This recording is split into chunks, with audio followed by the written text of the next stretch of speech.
Well, hey now, welcome to Fitz's Electric Bar, the outdoor version. You know, all winter, even spring, we're cooped up inside. Our records are in the basement or in a living room and in a dark space, and it's nice to get out. We've got this really nice deck out here. Did a video a while ago, sitting on the deck and enjoying nature. But there's like, laneways and everything around here. We're definitely in an urban environment here in Vancouver, so a little self-conscious about recording this. As people may or may not walk by. I got a few things here I'm going to talk about. I joke with my brother, Andrew. My mother, towards the latter part of her life, I guess, she would want to cover off certain things in conversations, and she would create a list of things. And I would call her and I'd say, "Hi, Mom, how are you doing?" And she'd go, "I'm good." "Okay." And she would start to kind of go through the list of things, right? Because she wanted to cover them all off. And I find myself kind of doing that now a little bit with these videos as well. So a few things I wanted to talk about a little bit today. And I'm going to start off with a band called The Necks. And a little background on this. My great friend Simon, who I've got an interview with coming up at some point over this summer, I'll be releasing. We've already done the video. And he's the one who turned me on to The Necks. Simon lives in Brisbane. The Necks are an Australian band.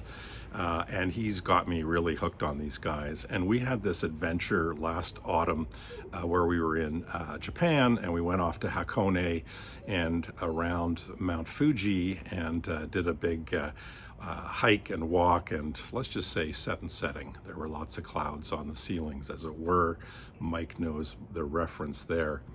And we always bring, a nice speaker to have as a soundtrack to our journeys. And Simon brought this first record of The Necks, and it's called Sex.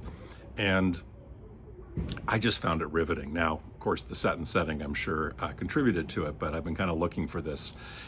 First record, I think it was released in 1989. It's not available on vinyl. Take away the suspense, there's the CD, just on CD and digitally. As with all of the Necks music, as much as I understand it, they have very long pieces, and I think predominantly they've got the structure to the songs, but there's a lot of improvisation. But it is very minimalist. It is fantastic music to work to read, and not to diminish the music, because it is. I find that it creates this atmosphere and this mood and this tension that is, it's sort of shifting. It almost has elements of, Stephen Reich and things like that. Not so much the sound, but this idea of creating a rhythmic pattern that repeats itself with very subtle changes as you go through it. And so you just kind of lock into the music, and you think that it's kind of just creating a great sort of rhythmic soundtrack. No vocals, but you also start to feel and hear how it changes very subtly throughout the piece. This particular release, it's one track, 56 minutes, so hence probably not on vinyl. I think this picture, especially, Tony with feeling the tip of a very sharp blade there, might be a good metaphor for the music of The Necks. I would encourage you to listen to it. You can listen to them on Bandcamp. Some of their music, but not this one, is available, I think, on the major streaming platforms. But really, one of these bands that, as Simon often does for me, that has become one of my favorites. And I do hope that they come and play here in Vancouver. I know they tour, but I don't know that they come to Vancouver. We often get left off the list. So, highly recommend this. I'm going to put a little clip in of Simon and I wandering around Hakone. It won't be for too long, won't be too indulgent.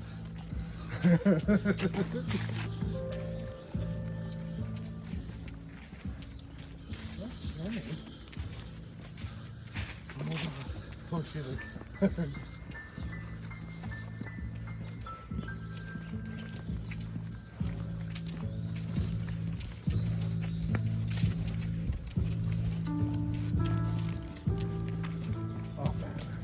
Could we have pitched this?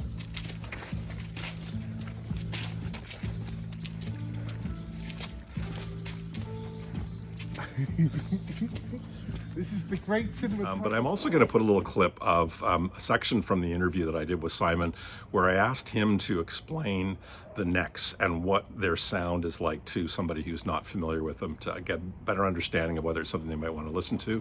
And he quotes somebody else who describes their music, and I think it's a very apt description, so I'll drop that in here. So I want you to describe the next to someone you think might be interested in their music. How would you describe or your experience of them as a band? Well, one of the times I've seen the Necks, I've gone with a friend of mine, Sean, and he said, and he put it beautifully, it was kind of like watching a Queensland summer, or it's kind of like seeing a Queensland summer storm brew. So you kind of get this tension and this build up. Sometimes the build up in the Necks, you never quite get the thunder and lightning and full chaos of the storm, but you get that wonderful build up and tension. And they can be quite frightening, but they're also amazingly beautiful. Like you get these really dark fronts come in, and you can see lightning flashing underneath, and you hear that all the tree frogs and cicadas and shit go off saying, "Hey, this is coming." And that's kind of what the Necks was. That's the best little one-liner I've heard about the Necks. You'll either find it boring or transporting. It'll be one or the other, and sometimes both. Number 2 on my list, the Fitz Interview series. So I've done, I think I mentioned, about 25 interviews. I have been releasing them. I basically have them scheduled throughout the summer, and it'll go all the way till, I think it's August 29th. It'll go right till the end of the summer. And I've had the good fortune of interviewing people that many of you may know, like Mazzy or Ben Rankins, who's already up there, and Todd, who's also up, Vinyl Richie coming up, Vinyl Martini Jack's on. And it's roughly half split between other VC channels, and been a great opportunity for me to meet some of these other channels that I've never met, even if it's just virtually for now. But also friends. I've got, as you can probably imagine, and some of you would probably have the same situation, I've got a lot of friends whose the nature of our relationship, a huge part of it, and it continues to this day, is actually talking about music. We still talk about stuff that we're listening to, stuff that we love, ongoing conversations about people like Neil Young and Bob Dylan but also Brian Jonestown Massacre, and stuff that we really love. And each of us has our different passions and things that we like to share. So for me, this has been a great success. I've really enjoyed doing it. And hopefully, again, it's been a success for me because of the opportunity to meet these people, and also to get my friends on camera talking about music. And some of them, the one I just posted with Mark Williams, I thought was just fabulous. And it's not natural for a lot of people, and some are very self-conscious about it, and I totally get that. But it's kind of neat to capture for posterity the nature of our conversations, and putting structure around it, which we don't normally do, but being able to talk about music and hearing my friends talk about their passions, and to have this capture for posterity. So hopefully they'll enjoy having that as well, even though for many of us watching our own videos is a little uncomfortable. But for some of us, we watch our own videos over and over again, right? Oh, not me, I'm talking about other people. Okay, number 3. Keeping track of my list, I think I've got 4 things that I'm covering off today. So I'm going to talk a little bit about this book, Never Understood, the Jesus and Mary Chain. This is a band that I have loved for many years, always right from the very beginning in Psycho Candy, the fuzzy guitar and the combination of really like Beach Boys or bubblegum pop hooks with crazy distortion and rough sound that makes what is ultimately super catchy a little bit dangerous. And this has been a good read. So it's co-authored by through interviews with William and Jim Reed. and the brothers Reed, and they talk about their early days in Scotland and just being in a small town and nothing much happening, and then coming to London, and how quickly things happened for them when they met Alan McGee and the head of the label, Alan McGee of Creation Records. What's kind of fun is they look at their history and they'll alternate in terms of the voice of William and the voice of Jim. And they've got slightly different font for each of them. And they'll, basically, you'll see both of their points of view. They complement each other really well. There's really not like completely different views as you would expect. I'm only about halfway through, but I'm really enjoying it. It's a good read. And then of course, you do the deep dive and start listening to the music again. And I really enjoyed that. So never understood the Jesus and Mary Chain story of theirs. Number 4, and the last one, records. So, been getting some really good stuff lately. I recently picked up Elbow. This record I've always loved. I've had it on CD, and it's such a lush record. Even the cover kind of indicates. For any of you who don't know Elbow, for me, I think I would kind of describe them as a bit like Peter Gabriel, very British. Guy Garvey and his vocals, very poetic, and yeah, lush sounds. They've actually worked with orchestras before, and but it's great sound. And in particular, New York Morning, I just love that track. I also love My Sad Captains. Gorgeous melodies, and really nice to have this. I picked this up used at Neptune Records. Love having this record now on vinyl. Another one that I've had on CD and was a frequent play of mine over the years is the Cinematic Orchestra, Every Day. This is actually a 3-record set. They do have a couple tracks that were not on the CD. On first listen, they don't seem to add a heck of a lot to it, but the sound of this is great. I think they've ultimately, they've been able to spread the record out, and so in terms of the audiophile quality of it is beautiful. And this is obviously a band where you really want to have the best quality sound. So nice, warm bass, bottom end. There's a lot going on with the band, and it really is a great one. And I think they have basically just recently reissued this, and it's for a triple record. It was about 75 Canadian, which I think is pretty fair. John Digital Gramophone mentioned this in a post of his recently. I don't know if it was Instagram or on YouTube, but Betty Swan, another one that I had on, or I have on CD. Just one of these soul artists that really never got the full attention. The liner notes talk about her basically disappearing. And then when they put this compilation together, they wanted to reach out to her and learn more about what happened. And she seemed to be somebody who didn't really want to talk about that and kind of be left alone. I think probably not unlike Betty Davis, I guess, Mrs. Miles Davis, at least she was for a while. But back to Betty. Beautiful soul songs, those kind of ones that just stab you in the heart.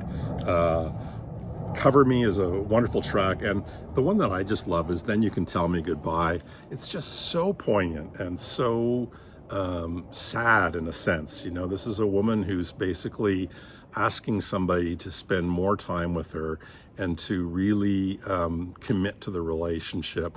And then at the end of that, if you feel that you don't want to be with me, then you can tell me goodbye. And the way she delivers, it slays me. I really love it. So this is a really nice compilation, 2-record set, Betty Swan. This was music on vinyl release. This one here, there's the series called Midnight in Tokyo, and I've been hearing good things about it from my local record store audio pile. And this one is volume 4, Sketch of Ambient Kaio. I don't know what exactly Kaio means, from Japan. These are recordings from 77 to 1999. Some really interesting stuff. I don't know whether I would strictly speaking call it ambient, but the first track, Yosui Inoue. So my wife's Japanese. She's very familiar with him, somebody that she really likes. I hadn't heard of him before, but this first track, Umihe Kinase, it is very, very nice. It's a beautiful song. And so if you can find this on the streaming platforms, give that one a spin, see what you think. It's really nice. I may do a whole separate video on this at some point in time, but I apologetically admit that I'm not a blues guy. I tend to like my blues recycled by, you know, groups like the Rolling Stones and the Faces and things like that. And I realize that I'm not a true dyed-in-the-wool guy. But this record may just do it for me, and that is John Lee Hooker. It serves you right. It serve you right to suffer. What a great title. I was listening to a podcast. I don't remember who was on the podcast, and they were raving about this record. So I gave it some listen on the streaming platform. I immediately loved it. This is something I just keep putting on over and over and over. I'm just clearly somebody who doesn't get it for the most part, but this may be my gateway in. I love his guitar playing. The first track, Shake It Baby, it reminds me of two things. It reminds me of Booker T and the MG's Green Onions. It's got that kind of like real bounce to it and driving forward movement. And also it reminds me of the track off of Exile on Main Street, Shake Your Hips. If you know that one, it's a cover as well. I can't even remember who did who wrote it, but it's really the Stones doing the blues, and it really reminds me of that. John Lee Hooker's guitar playing, there is something about the way he plays. It reminds me a little bit of The Little That I Know, and the other artist that I really quite like is Madison Blues. It's a record that came out with John Brim and drawing a blank now. Guitar playing is just, there's something about there's a little catch that John Lee Hooker does with his guitar. After he's played a chord, he does this little catch, and I find it just absolutely hypnotic, and I love the way he plays guitar. This little sort of unique thing that he does that I've just completely locked into, and I'm seeking out more of his music. Any of you are watching this who feel that you've got a good sense of what would be a good second or third record for me to get of John Lee Hooker's, put it in the comments below. I'd love to be guided towards my next John Lee Hooker record. And that is an acoustic sounds series, very nice sounding. So from the acoustic sound series, blues series, John Lee Hooker, serve you right to suffer. Another podcast that got me back into something that I really love, Guy Pratt and Gary Lambert, the Rock Contours, and they interviewed Brian Ferry, and they played a little snippet of Brian Ferry's Kiss and Tell, because I think one or both of the guys, the hosts, played on it, you know, former Spandau Ballet members. And this is a song that I could imagine kind of hearing in the distance and ignoring, because it's kind of like I am a huge Roxy Music fan, but I remember when Manifesto came out, it was sort of like, they're getting too disco. They're not, you know, as avant-garde as they used to be. Well, over time, I've come to love that record, both Manifesto and the other one with the women with the spears in their hands. And of course, Brian Ferry's work, he does everything from Bob Dylan covers to standards, and he's been releasing a lot of his stuff. This is a greatest hits, a retrospective, actually called Retrospective, and it's got Dylan, A Hard Rain's Gonna Fall, Make You Feel My Love, which is a late career, I believe that was off of Time Out of Mind. Anyways, yeah, this goes back to the early days. So the stuff that he did, The In Crowd, Casanova, Sign of the Time, Slave to Love. It's a really nice compilation. But this track, Kiss and Tell, it is one of the most catchy, fantastic songs. And you know, one of the questions I ask in my interviews is, you know, what is the first record of the day? And this one for me has become my first record of the day. I put it on and I'm just like bouncing around. It's so tight. It's so bouncy. It's great. So Brian Ferry, Retrospective. I have most Roxy Music. I've only got a few Brian Ferry records. So nice to have this. This is a pretty obscure record, one that I heard about through Audiopile, my local record store. And this says Raindrops Pianism by Vlodio Brodsky. This, when I first heard it, I thought, this is a little too minimalist for my taste. and I am now completely reevaluating it. He plays a piano that seems like it's like out of tune and like kind of a cheap out of tune piano. And over time, it just has the most beautiful tone and sound. And it's just grown on me tremendously. It's almost like my ear wasn't able to sort of pick, to understand it. And over time, I've come to love it. The best way I can describe this is, have you ever been in a public place where there is an old piano? It may not be tuned properly, and somebody sits down at the piano, and you think, well, you know, somebody's going to play something or whatever, and you're sitting there, or you walk by and you realize, holy smokes, this person is playing with tremendous feeling. They both have skill, but also they are emoting. They're just creating a beautiful, beautiful sound. And you find yourself just kind of stopping and sitting and listening to that music. Person seems oblivious to people watching or listening, and they're creating just absolutely beautiful music. And it's unique. It's in a moment in time, nothing that's captured. It comes and goes. I feel that way when I listen to this. It just feels like somebody slipped a microphone into a public space and recorded this person. And it's not beautifully audiophile, but it has just got a great quality to it. It's a beautiful way to start off the day, a rainy day, as you'd imagine, with raindrops. And this is on the Miraz Records label, which is Misha Panfilov's label. You've heard me talk about Misha Panfilov and of library music. And I love Misha Panfilov's stuff. Completely different, but if Misha's putting this out on his label, I'm going to get it. I'm a bit long-winded today. I've been going through a Chet Baker phase, which happens to me quite a bit. And one of the things that got me back listening to a lot of Chet Baker was finding this record on Discogs. And my good friend Colin Campbell in Toronto, who has turned me on to a lot of the beginnings of my interest in jazz. This is a record I think that he shared with me first. Look at that face, that ravaged face of Chet Baker. Many have talked about late career Chet Baker being just some fantastic music. There is something about, again, I want to do, I think, a series or do a segment on late career records. And you think about Billie Holiday, Chet Baker, Judy Garland. There are some certain artists, and the the pathos and the recognition that these artists are at a very difficult time in their lives, but they've lived really full lives, and their music and vocals, and in this case, trumpet playing and vocals, you can hear it in their output. You can hear the pain, you can hear the difficulty, but you can also hear of a full life lived. And this is what I feel with this Chet Baker. There's actually two records on this. It's on the Enya label, which I think is a German label. It's Chet Baker, my favorite songs, The Last Great Concert. This is the first one. I'm going to seek out the second one. I'm going to be going to Germany this year and hope to find a copy there. Hopefully it'll be more available. He does a lot of the standards, All Blues, My Funny Valentine, Thelonious Monk's Well You Needn't.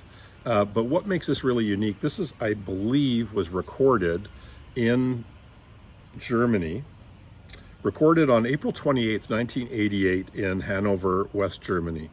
There is an orchestra that plays on some of these tracks. There's sort of like there's Chet with a bigger band, and there's also Chet with an orchestra, so lots of strings. And my God, I love this record. I think he died 3 weeks after this recording. So it's kind of got that extra gravitas, much like the Sunday at the Village Vanguard of Bill Evans that Scott LaFaro died just, I think, weeks after the recording of that.